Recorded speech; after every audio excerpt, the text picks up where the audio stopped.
Yo mes petits potes, j'espère que vous allez bien. Aujourd'hui nouvelle vidéo et vous l'attendiez depuis longtemps. Voici enfin ma prise en main de l'iPad Pro.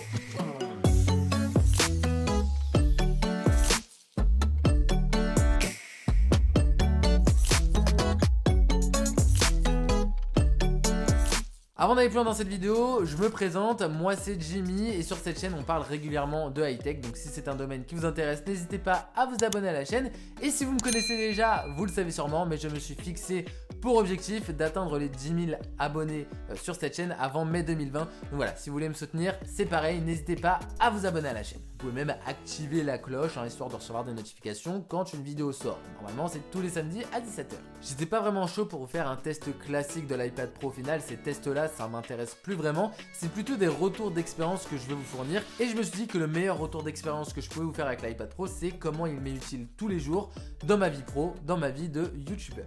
La première chose que je fais au réveil tous les matins avec un bon café, c'est de regarder toutes les news tech qui ont pu sortir pendant la nuit. Moi ce que j'utilise c'est Feedly. Feedly c'est tout simplement un agrégateur de flux RSS. En gros je prends le lien RSS de mes sites tech préférés, je les balance dans cet agrégateur et ça me permet d'avoir une vision d'ensemble sur toutes les news qui ont pu sortir. Donc voilà, partons du principe qu'une marque ait sorti un produit pendant la nuit, ça me permet d'être très réactif et d'envoyer un mail directement à cette même marque pour essayer de collaborer avec elle afin de vous présenter le produit sur la chaîne. Je vous dis juste que cette vidéo n'est pas sponsorisée du tout. Je sais que Feedly a fait quelques OP dernièrement, mais c'est pas du tout une OP là, hein. C'est vraiment une appli que j'utilise et voilà.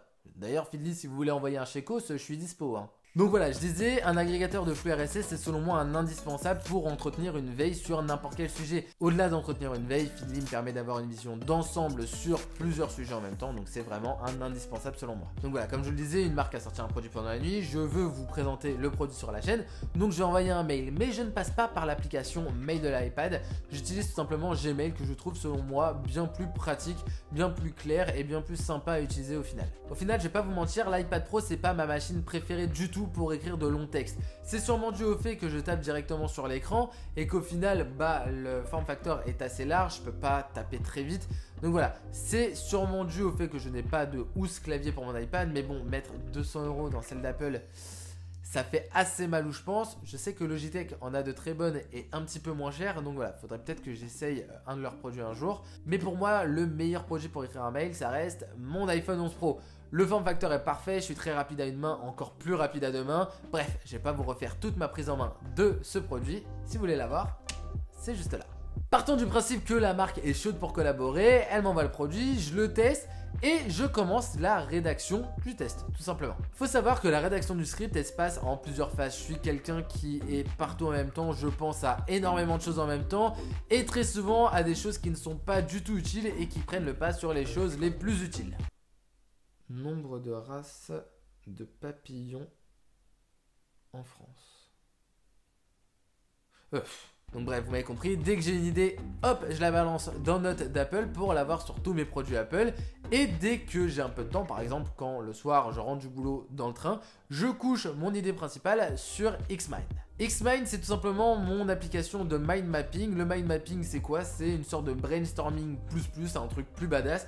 Vous couchez une idée principale et ensuite vous allez affiner en partant dans des blocs qui vont contenir d'autres blocs, qui vont contenir d'autres blocs. Bref, vous m'avez compris. D'ailleurs, voici le mind mapping de cette vidéo. Il faut savoir que c'est pas le plus complexe du tout que j'ai pu réaliser, hein. Celui-là, il est même assez soft, hein. D'ailleurs, cette map, j'enregistre directement sur mon espace de stockage iCloud, tout simplement pour pouvoir y accéder sur tous mes appareils, à nouveau que ce soit mon iPad, mon iPhone ou encore mon MacBook. Une fois ma map complète, que je sais plus ou moins où je vais aller, je vais commencer la rédaction du script propre sur Google Docs. C'est vrai que pour certains, la rédaction du script sur Google Docs peut sembler être un double travail, mais au final, je préfère de très loin avoir une vidéo parfaitement structurée où je sais exactement ce que je veux dire que d'être en roue libre pendant un tournage. On pourrait me croire plus naturel, mais c'est pas forcément le cas, tout simplement parce que je le suis en fait quand j'écris.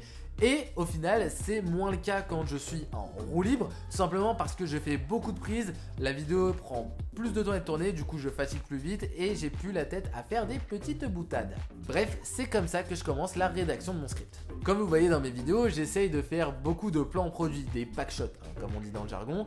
Et ces packshots, bah très souvent, si je ne les prépare pas, je me retrouve avec mon matos et je sais pas vraiment quoi filmer. Donc ce que je fais, pareil quand j'ai un peu de temps, c'est que je vais faire quelques croquis des packshots que je voudrais réaliser, des plans que je voudrais incorporer à ma vidéo. Et ça, je le fais directement sur l'iPad avec l'Apple Pencil. D'ailleurs, je fais même ça pour les miniatures, hein. Je fais des petits croquis histoire d'avoir une idée générale de ce que je dois prendre en photo pour avoir une bonne miniature sympa pour ma vidéo. Bon, je vous le dis, hein, je suis loin, mais alors très loin d'être un bon dessinateur, d'être un dessinateur tout court même. Je fais des petits gribouillages et pour moi ça ressemble à quelque chose. Donc clairement, je me voyais pas mettre une dizaine d'euros dans Procreate, l'une des meilleures applications de dessin, je vais dire, sur iPad.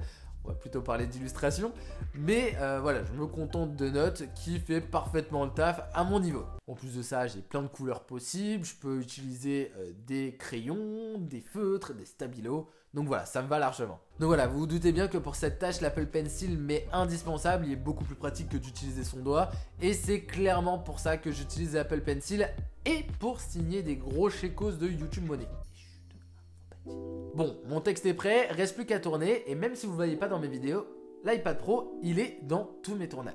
La première utilisation que j'en fais, c'est tout simplement une sorte de télécommande pour mon appareil photo et surtout un très large retour. Parce que oui, l'appareil photo est assez loin de moi et très souvent pendant mes tournages quand je dois faire des réglages, j'ai pas forcément envie de me lever, de risquer le faux raccord en tapant le micro, les spots, le trépied. Donc voilà, c'est vraiment pour ça que je préfère gérer tout ça à distance et surtout, il me permet d'avoir un très large retour plutôt que le tout petit retour de ma caméra. En plus de ça, vous le savez, j'ai des yeux pourris et pour voir ce tout petit écran là-bas sans mes lunettes, c'est impossible. Mais l'iPad Pro va aussi me servir tout simplement pour enregistrer le son de mes vidéos. Ici, j'ai mon micro qui est branché en USB via un hub USB-C à mon iPad Pro et c'est lui qui va enregistrer le son. C'est beaucoup trop pratique. Donc avant, j'utilisais GarageBand pour ça, mais c'était pas au final la meilleure application selon moi.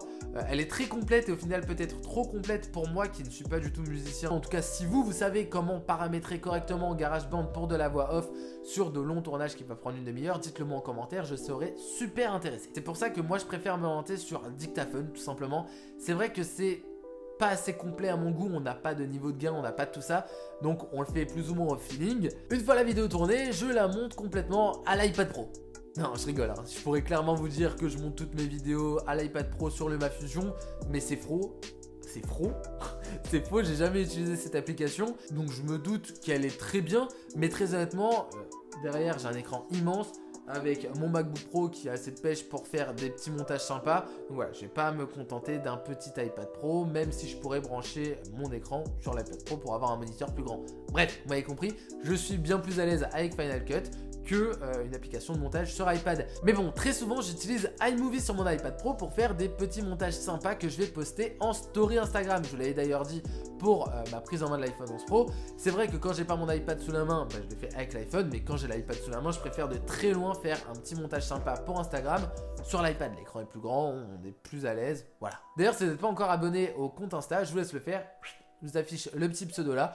On parle tech, je vous parle en story, je vous pose des questions, je pose des petites photos, donc voilà. Afin de vous faire patienter entre toutes les vidéos que je peux sortir sur la chaîne, et très souvent sur Instagram, à nouveau, le fameux, je vous balance des petites photos. Il faut savoir que toutes ces photos sont prises soit à l'iPhone, soit à l'appareil photo, mais en tout cas elles sont toutes retouchées via Lightroom la plupart du temps avec l'iPad et je trouve ça beaucoup trop pratique. J'ai pris l'abonnement à 5 € par mois et l'iPad me permet au final aujourd'hui de faire toutes mes retouches. J'utilise plus du tout Lightroom sur mon ordi. Je trouve que l'iPad est beaucoup plus pratique qu'un ordinateur. Le Pencil permet d'être très précis dans les retouches qu'on va faire.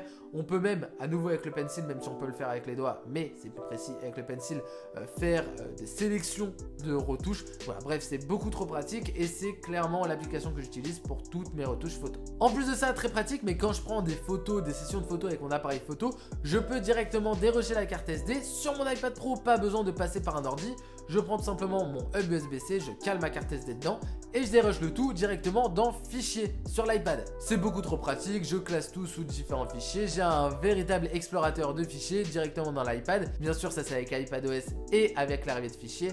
Je vais pas vous parler de tout ça, il y a plein de vidéos sur le sujet qui sont sorties et si je devais vous en parler, ça pourrait être une vidéo dédiée à ce sujet. Comme vous le voyez, l'iPad Pro est aujourd'hui assez complet pour être utilisé comme machine principale et encore, je vous ai pas parlé de plein de fonctions comme fichiers, comme Sidecar qui permet d'avoir un écran déporté de son MacBook sur son iPad. Bref, l'iPad Pro a plein de fonctions beaucoup trop pratiques pour le monde professionnel. Je dis pas encore qu'elle pourrait complètement remplacer un ordinateur. Personnellement, vous voyez, moi mes montages, je continue de les faire sur mon ordi, mais c'est clairement l'une des seules tâches que je continue de faire sur l'ordi. C'est à peu près tout pour l'utilisation que je fais de mon iPad Pro pour mon activité sur YouTube. Dites-moi d'ailleurs si vous avez l'iPad Pro, à quoi il vous sert, pourquoi il vous est aujourd'hui indispensable dans votre métier, dans votre secteur. Je pense particulièrement aux graphistes par exemple. Donc voilà, dites-le moi en commentaire. J'espère vraiment que cette vidéo vous a plu. Comme d'habitude, si c'est le cas, n'hésitez pas à lâcher un gros pouce en l'air, à vous abonner à la chaîne, je le répète, mais c'est super important. Il faut qu'on dépasse les 10 000 abonnés avant mai 2020. Je compte sur vous. Et moi, je vous dis à très vite pour une nouvelle vidéo. Des bisous!